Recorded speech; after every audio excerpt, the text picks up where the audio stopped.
Now, what were you doing in jail, Tolliver? Celebrating? Morning. Morning.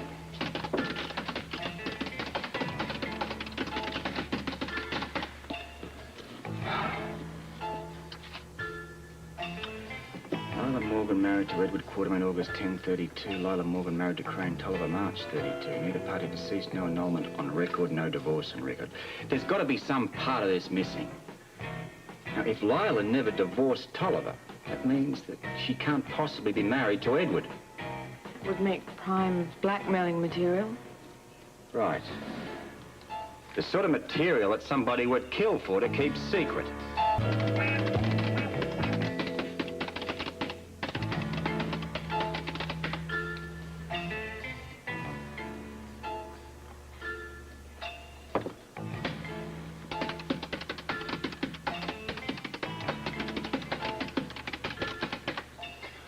Holly, could you get me some coffee, please? There isn't any. Why not? I didn't make it.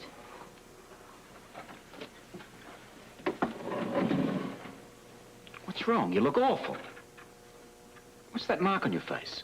Bumped into a door. What about it? Why aren't you dressed? This is good enough. Don't you have any plans for today? What difference does it make?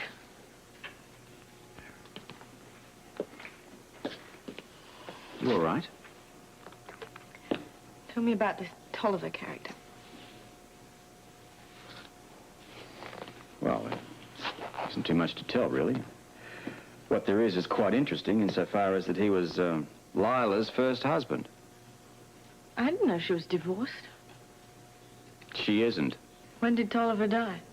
He didn't. He's very much alive. In fact, he spent the night of the murder here in the Port Charles City Jail. I'm just wondering whether he's still hanging around town here. I would love to have a chat to him. What's the point? If he spent the night in jail, he's got the world's best alibi. Maybe. But I happen to think he could put a few little pieces to this puzzle. Now, if Lila was married to Tolliver, never got a divorce, that means that her marriage to Edward is invalid, which makes her a bigamist. Now, I will bet the Quartermains would do anything to hush that up. I also bet that's exactly what Susan was blackmailing them for. Not this song and dance act about Lila having had an affair before she married Edward. That was just a smokescreen, something to keep me jumping. Mind you, it did for a while, too. But not long enough, unfortunately for them. Hey, what's happened to Nancy Drew? How am I going to solve this case if I don't have the help of my trusty assistant? Thought you liked detective work. Maybe you could put on some coffee. Look, we'll have a late breakfast together. I was supposed to meet Bobby and Ruby at Kelly's for lunch. What do you mean, supposed to? I don't think I'm going to go. Why not? Because I don't feel like it. You still depressed? Shouldn't I be? Look, you're going to have to pull out of this sometime. You can't mope around here indefinitely. There comes a time when you're going to have to snap out of it.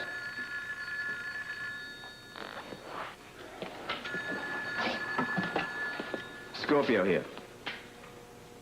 Right. Yeah. Okay, hang on a second. It's the jail. I'll have to take it. Will you please put on some coffee for me?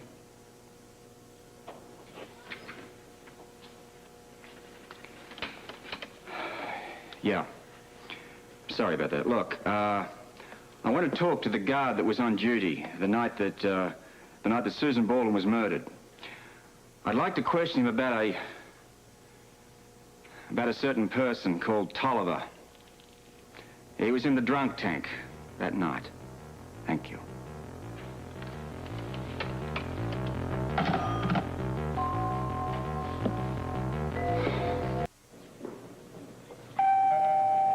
I've got it. Good morning, Commissioner. Mrs. Scorpio. Oh, I am so glad to meet you.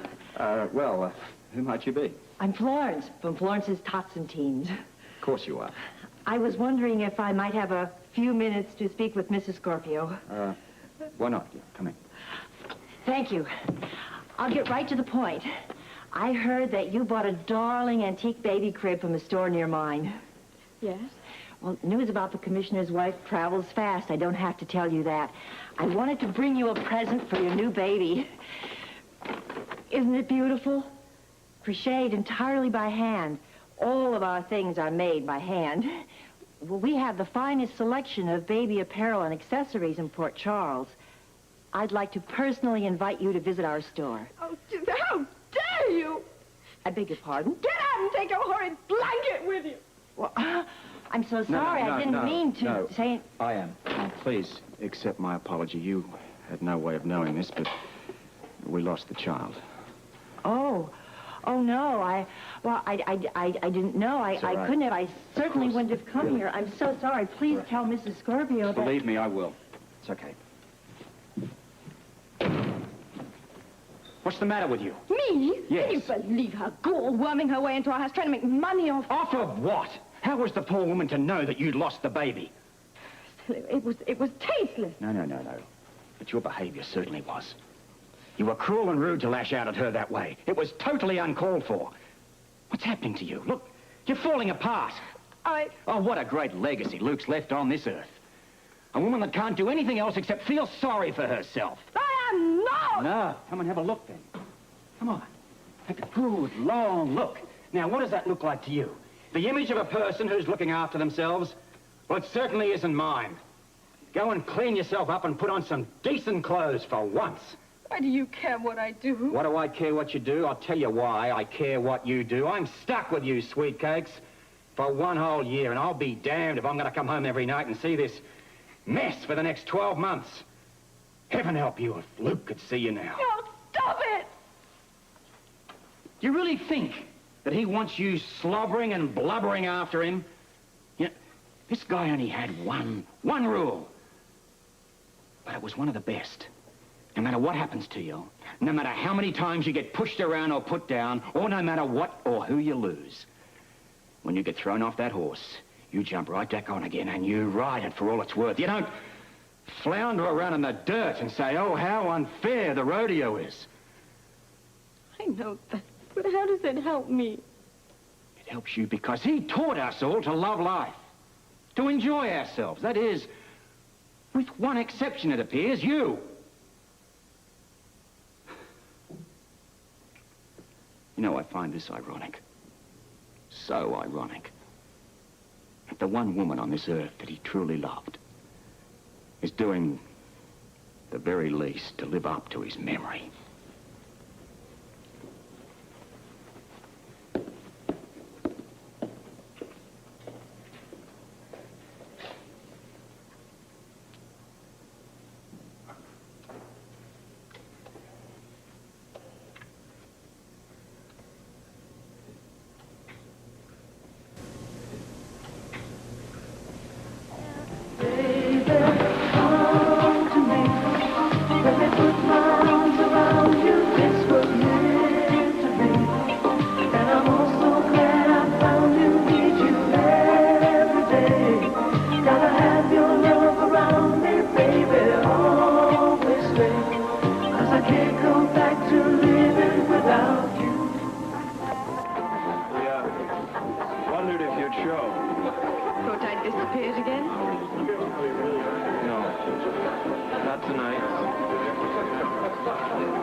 Yeah, look, I'm on my way over to General.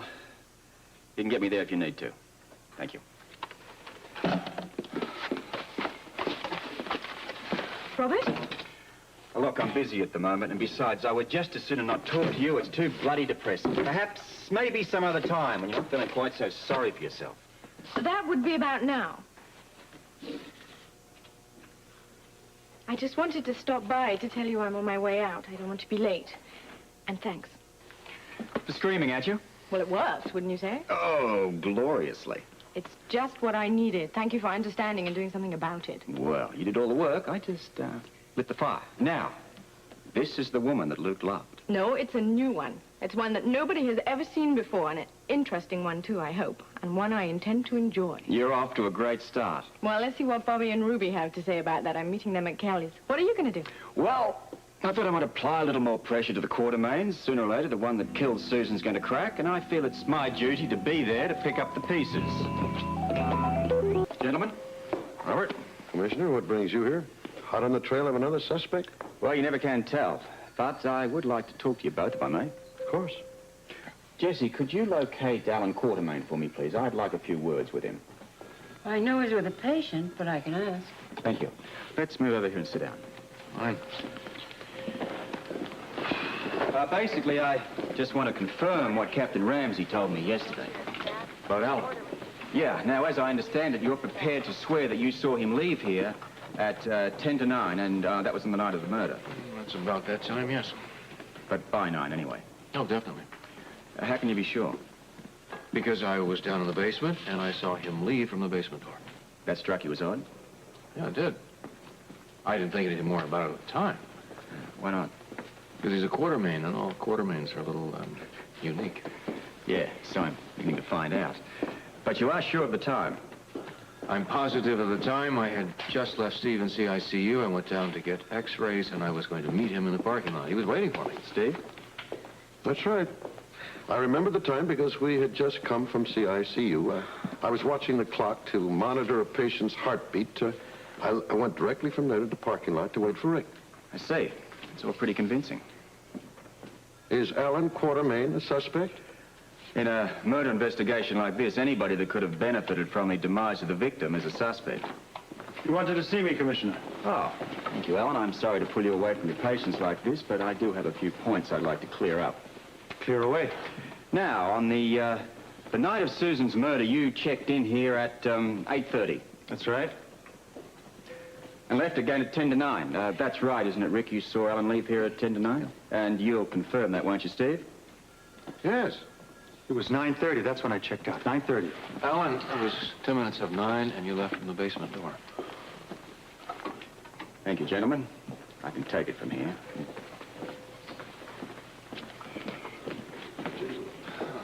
You lied about signing out of here at 9:30? I didn't lie. It's in the register. 9:30. Then you went somewhere before then, at 10 to 9. And I want to know where. I went to Susan's cottage.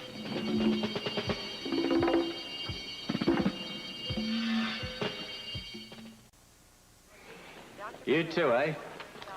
Well, I don't know what Susan was pushing that night, but she must have been doing great trade. Well, they must have been double parked outside that house. There was you, there was Monica, Heather, Scotty, Alice. Quite a party. Now, you want to tell me about it? Do I have a choice? Sure. You can go to jail. I left the hospital a little before 9. As Rick said, I went out through the basement. I had come down in the service elevator so as not to be seen. I had no idea that Rick had seen me. Sneaking out? I drove straight to Susan's. I intended to confront her about the blackmail, to have it out once and for all. I was going to warn her to stop. Oh? For what? As I was coming up the walk, Alice Grant was just coming out. She left the door ajar. She was hysterical. And I heard voices arguing inside. It was Susan and Why, Scotty. you got no answer? Because there's nothing you can do or say. It's not even sending you. The argument grew worse. I realized there was nothing I could do, so I left. Nothing you could do. You mean you couldn't kill her? I returned to the hospital. I came back in through the basement and took the elevator up to the 2nd floor.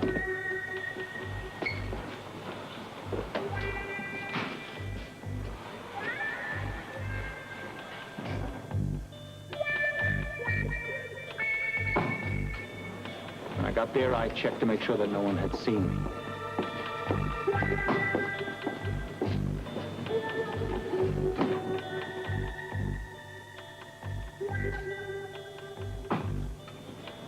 I went back down to the lobby and checked myself out. At 9:30. Then I went home. Nice story. I'm glad you enjoyed it. Question is, why should I believe it? Because I Did just you kill told you... Susan? No. Then who did? I don't know. Maybe your wife in a fit of jealousy. Don't be ridiculous. You're trying to protect her, aren't you, I Alan? am not. Well, thanks for your cooperation. I'll be in touch. That's it? For now. Oh, Alan. By the way, did you know that Crane Tolliver was in town? Who? Crane Tolliver. I don't know anybody by that name. Dr. Barrows, would you like to see his dad? Dr. Barrows, would you like to see his dad? I tell you, it's so nice to see you again. The old Holly is back. Oh, I hope not. I was looking for the new improved model. I'd say you found her. Oh, and then some. It is so nice to see you out and about again. Well, I'm just sorry it took so long. Well, the important thing is that you've bounced back. Your spirits are up, you look absolutely wonderful, and you're ready to take on the world, girl. And that's just what Luke would have wanted. That's what Robert says. And he should know. Well, I wish I could get my act together. Why, what's the matter?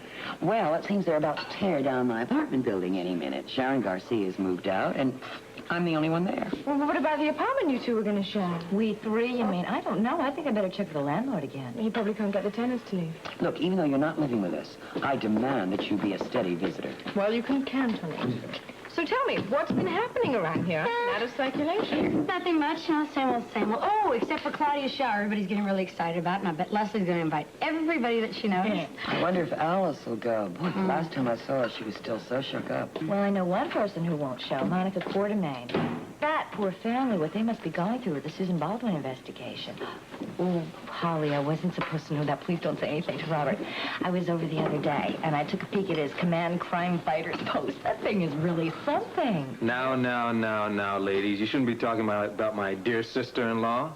I mean, you better be careful. I mean, we're a tight family. Whoa. Since when? How did things go the other night? Great. As a matter of fact, they made me feel right at home. I mean, I haven't heard so many teeth grind since last time I was at the dentist.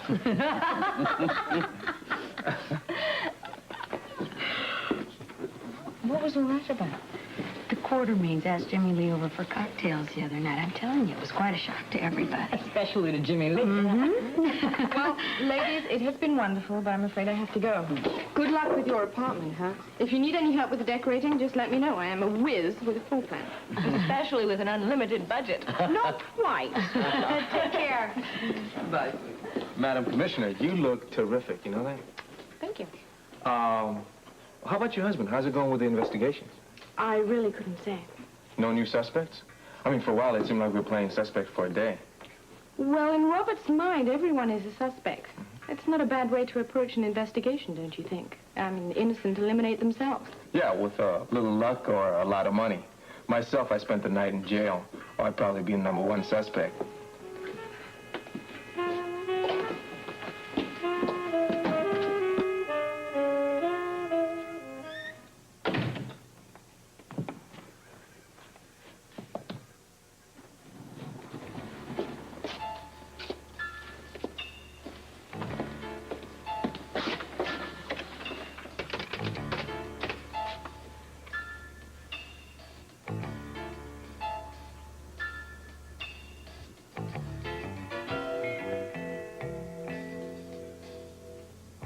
So, she lied.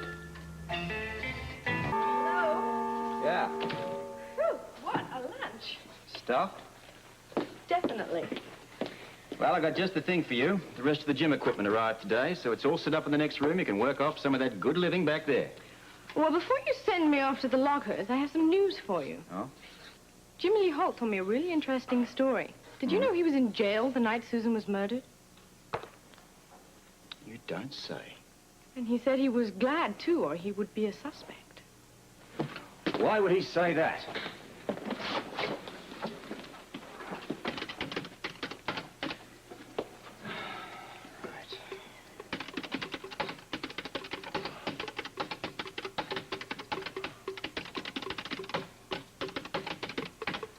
Don't you think it's curious that Crane Tolliver and Jimmy Lee Holt should be in Port Charles at the same time? Not to mention...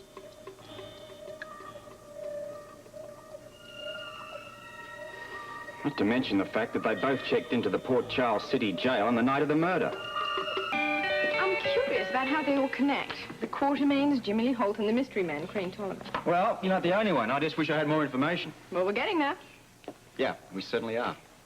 You know, it's sort of nice having you around to be able to talk to about this.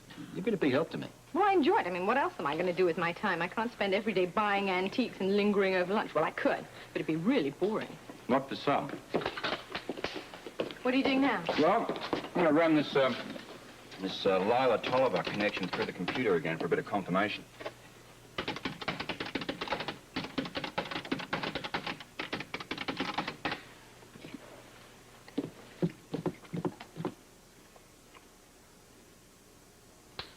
Positive confirmation, Crane Tolliver and Lila Morgan married in New York City, March 1932. Edward Quartermain and Lila Quartermain married August 1932. Morgan's statement, no previous marriage. False. No record of divorce or annulment from Tolliver. Tolliver is not deceased. See Port Charles City Jail records. Well, methinks it's time to go visiting again. The jail guard. Well, among others, yeah. Now that you've established this link between Jimmy Lee Holt and Tolliver, I'm more anxious than ever to talk to that guy. Before I do that, there is one other person I want to talk to first. Who? The only suspect I've yet to confront. The illegally married Eddie Quartermain. Now, you know, at first I thought that Alan was trying to cover for his wife. Now I think that Monica is trying to cover for Edward. Why did you say that? All right. If Susan was blackmailing them, not for Chesley, but for Tolliver, which I think is the case here, who stands to lose, aside from Lila? Edward. Now, he has just as strong a motive for murder as does Alan or Monica. It's true. Which is one of the reasons I want to have a little chat with the big EQ. I want to find out exactly where he was, where he really was, the night that Susan was shot.